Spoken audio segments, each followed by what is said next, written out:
Yeah, this is our classification of two different hand gestures by me and my partner. All right. All right, so the data set we used was a hand gestured image data set from Kaggle. This is basically we made a classification model, the CNN model. And so our data set consisted of, the overall data set had 10 classes, but we decided to use two of the classes, which was thumbs up or thumbs down.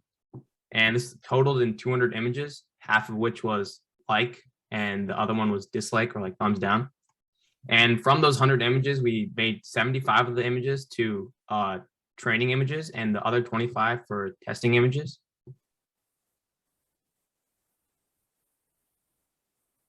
All right, so our data, the images we got from the data set was originally a picture of a person doing a hand gesture, either like or dislike.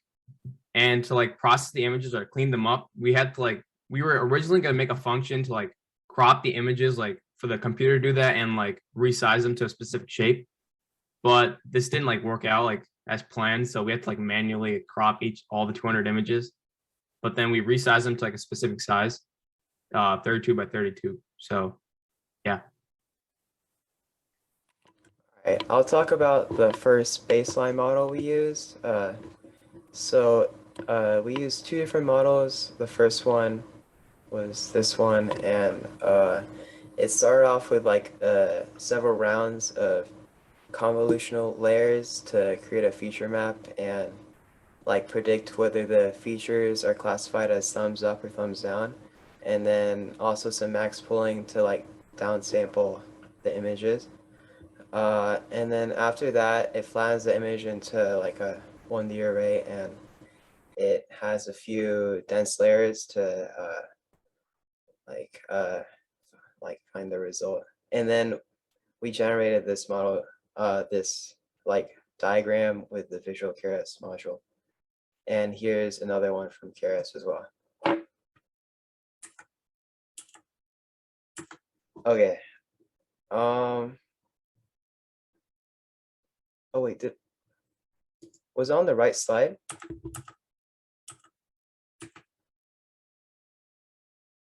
Okay.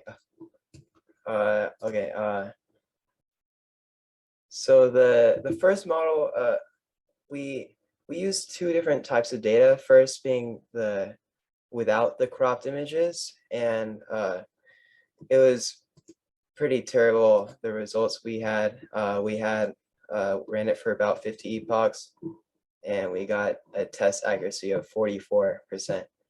And that's really bad considering that guessing between the two models, the two classes will be 50%.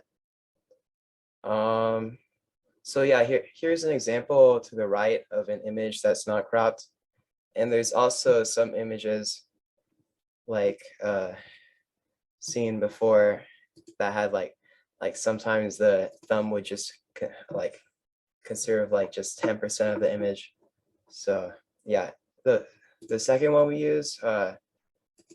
use cropping. So in the image to the right, it cropped all the images, so it was easier to detect whether the thumb was facing down or up.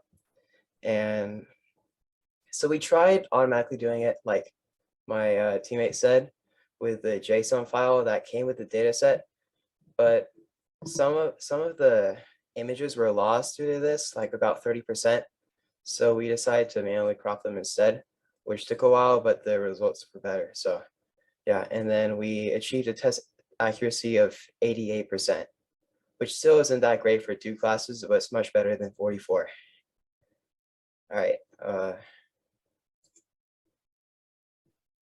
All right, so after this, we just took the same original, the first model with the cropped images, and we basically just added dense layers and flattening layers. So this definitely yielded us better results.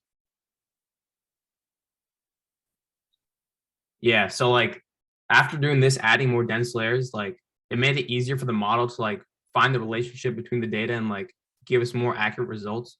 So as we can see here, we got 98% data. That was our 98% accuracy for our best time we ran it. And that's definitely an improvement from our original model. And after we only ran this one for like 25 epoch because like after that we saw like it just started flattening out and not increasing in accuracy that much.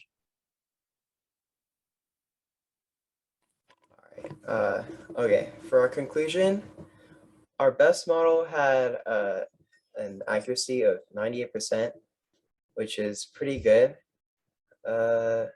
This is about 54% higher than the baseline model we use with the uncropped images and about 10% higher than the first model we used with the cropped images. So what we learned were we bettered our Python coding skills and also implementation of the ideas we learned from the lectures. And also we learned how to classify images using a convolutional neural network model. And also we learned how to take data and process it so we can use it for our neural network models. What we could have done better was spend a little longer time to figure out how to automatically crop the images. So that we had 100% success rate in cropping them, and we didn't lose like 30% of our data. And so yeah, that's about it.